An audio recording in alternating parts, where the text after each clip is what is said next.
ردا صبح کے وقت جب سو کر اٹھی تو اس کو اپنے دائیں کندھے پر بے چینی محسوس ہوئی۔ اس نے آئینے کے سامنے جا کر دیکھا تو اس کے کوڑے کندھے پر انگلیوں کے نشانات ایسے نظر آ رہے تھے جیسے کسی نے کندھا پکڑ کر زور سے دبایا ہو۔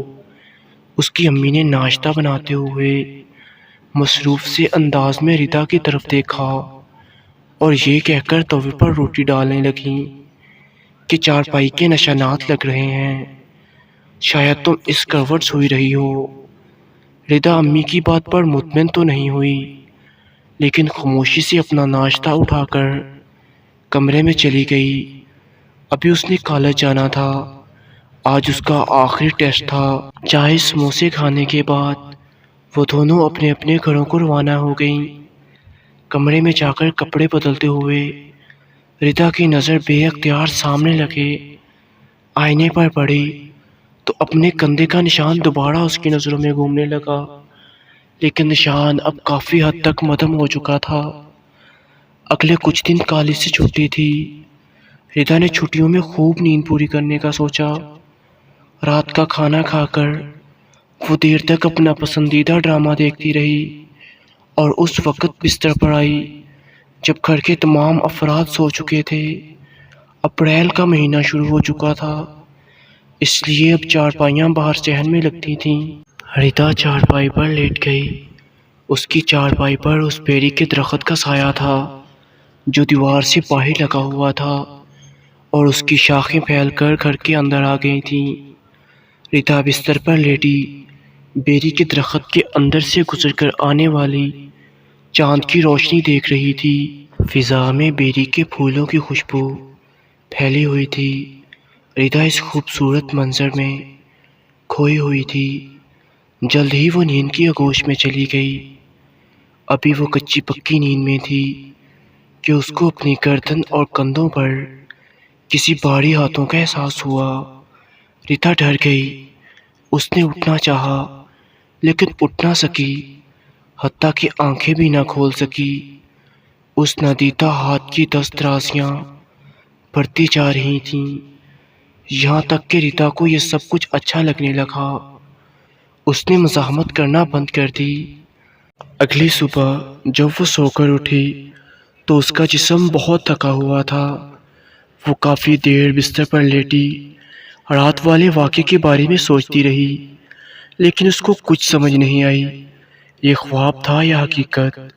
اچانک اس کو یاد آیا تو وہ جلدی سے اٹھ کر اپنے کمرے میں گئی اور آئینے کے سامنے کھڑی ہو کر اپنی گردن اور کندھے دیکھنے لگی، لیکن آج کوئی نشان نہیں تھا۔ ردا ایک بہادر لڑکی تھی اور وہ بھوت پریت پر یقین نہیں رکھتی تھی۔ اس نے اچانک سوچا کہ بجائے خوف کھانے کے یا گھر میں کسی کو بتا کر سب کو پریشان کرنے کے، اس الجھن کا سراغ خود لگائے گی۔ لہٰذا اب وہ بے چینی سے رات کا انتظار کرنے لگی۔ رات کو وہ بستر پر لیٹی تو سونے کی بجائے سونے کا ڈرامہ کرنے لگی اور آنکھیں بند کر کے لیٹی رہی۔ کچھ وقت گزرا تو اچانک فضا یکایک مسحور کن خوشبو سے مہک اٹھی۔ اس خوشبو نے ردا کے دماغ کو اپنی گرفت میں لے لیا اور وہ نیم بے ہوش سی ہو گئی۔ اچانک اس کو کسی کی آواز اپنے کانوں میں سنائی دی، کوئی ردا کو مخاطب کر کے اچانک اس کو کسی کی آواز اپنے کانوں میں سنائی دی، کوئی ردا کو مخاطب کر کے کہہ رہا تھا، ردا، میں نے 14 سال تمہارے جوان ہونے کا انتظار کیا ہے، اب میرا انتظار ختم کرو، میں مزید تمہارے بغیر نہیں رہ سکتا۔ ردا پہلے تو خوفزدہ ہوئی، پھر اس نے مزید ہمت کر کے پوچھ ہی لیا کہ تم کون ہو اور مجھے کیوں تنگ کر رہے ہو؟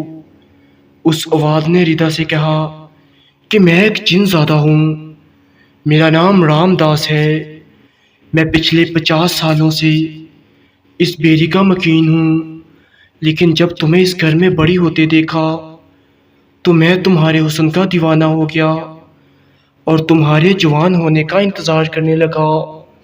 اب مجھے لگتا ہے کہ تم کو حاصل کرنے کا وقت آ گیا ہے۔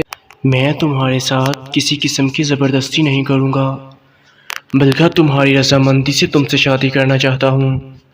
ردا نے کہا، تم ایک جنزاد ہو اور سب سے بڑھ کر ہندو، میں مسلمان لڑکی، ہماری کسی صورت شادی نہیں ہو سکتی۔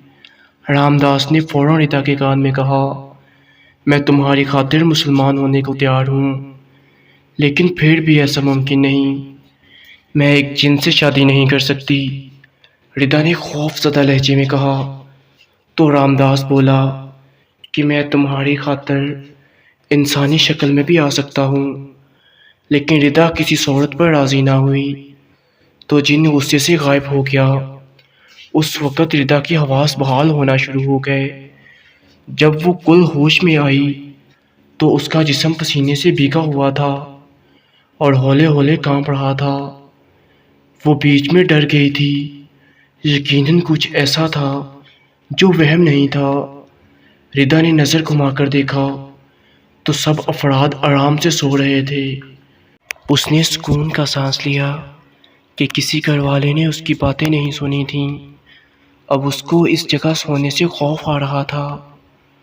وہ کروٹ بدل کر لیٹ گئی اور نہ چاہتے ہوئے بھی گہری نیند میں ڈوب گئی۔ پھر اچانک اس کو پہلے کی طرح کوئی ہاتھ اپنے ہونٹوں، چہرے، کندھوں اور گردن پر پھسلتا ہوا محسوس ہوا۔ لیکن اس بار ردا اس لمس سے بے خبر نہیں تھی۔ وہ جانتی تھی کہ یہ ہاتھ رام داس نامی جنزادے کے ہیں، لیکن وہ چاہ کر بھی اس کا ہاتھ روک نہیں پا رہی تھی۔ اسے یوں لگ رہا تھا جیسے اس وقت اس کا جسم اس کے قابو میں نہیں رہا۔ رات گہری ہوتی جا رہی تھی، رام داس کی منمانیاں بھی بڑھتی جا رہی تھیں۔ صبح ردا کا جسم تھکن سے چور تھا اور اس وقت وہ گہری پریشانی میں مبتلا تھی۔ وہ اپنی امی کو یہ سب بتانا چاہتی تھی، لیکن اس کے پاس بتانے کو کچھ نہیں تھا۔ اس طرح کی بے تکی باتوں کا یقین بھلا کون کرتا؟ دوسری طرف یہ حقیقت تھی کہ ردا کو یہ سب کسی نہ کسی حد تک اچھا لگنے لگا تھا۔ اس رات ردا سوئی تو رام داس اسے تنگ کرنے نہیں آیا۔ ردا کو یوں لگا جیسے وہ غیر ارادی طور پر رام داس کے ہاتھوں کی عادی ہو گئی ہے۔ وہ سارا دن بے چین سی رہی اور بار بار بیری کے درخت کے نیچے چکر لگاتی رہی۔ اگلی رات وہ پھر آ گیا اور ردا اس بے سکونی میں سکون تلاش کرتی رہی۔ کچھ دنوں میں ردا کی آنکھوں کے گرد ہلکے نمایاں ہو گئے۔ یوں لگتا تھا جیسے وہ کئی راتوں سے نہیں سوئی۔ اس کی امی ابو پریشان ہو گئے۔ وہ ردا کو ڈاکٹر کے پاس لے جانا چاہتے تھے، لیکن ردا تیار نہیں تھی۔ ردا کا سکون اب رام داس کے پاس تھا۔ یہاں تک کہ ردا کا جسم دن بہ دن کمزور ہونے لگا۔ ایک دن چلتے پھرتے ردا کے ابو کے پیر و مرشد اچانک ان کے گھر آ نکلے۔ ردا جب ان کو سلام کرنے گئی تو وہ ردا کو دیکھ کر تٹک سے گئے اور پھر وہ آنکھیں بند کر کے کچھ قرآنی آیتیں پڑھنے لگے۔ ردا کے والدین پیر و مرشد کے سامنے کچھ منٹ کے بعد بیٹھے ہوئے تھے۔ بابا جی نے ردا کے والدین سے ردا کے بارے میں چند سوالات پوچھے تو ان کو معلوم ہوا کہ وہ اپنی بیٹی کے حالات دیکھ کر سخت پریشان ہیں۔ بابا جی نے ان کو بتایا کہ ردا بیٹی ایک 500 سال بوڑھے ہندو جن کے اثرات میں ہے، جو آپ کے گھر میں بیری کے درخت پر عرصہ دراز سے رہتا ہے۔ پھر بابا جی نے بتایا کہ ردا بیٹی پر ایک جن کا سایہ ہے جو عرصہ دراز سے اس بیڑی پر رہتا ہے۔ اگر اس کا اثر ردا بیٹی سے ختم نہ ہوا تو کمزوری سے شاید ردا چلنے پھرنے کے قابل نہ رہی۔ پھر بابا جی نے اکیلے بیٹھ کر کچھ دھیمی آواز میں پڑھنا شروع کیا اور چند لمحوں میں رام داس چیختا چلاتا بابا جی کے سامنے حاضر ہو چکا تھا۔ کلام کی برکت سے جن نے جان بخشی کے لیے بابا جی سے وعدہ کیا کہ وہ اس گھر سے بہت دور چلا جائے گا اور پھر کبھی ریتا کو تنگ نہیں کرے گا۔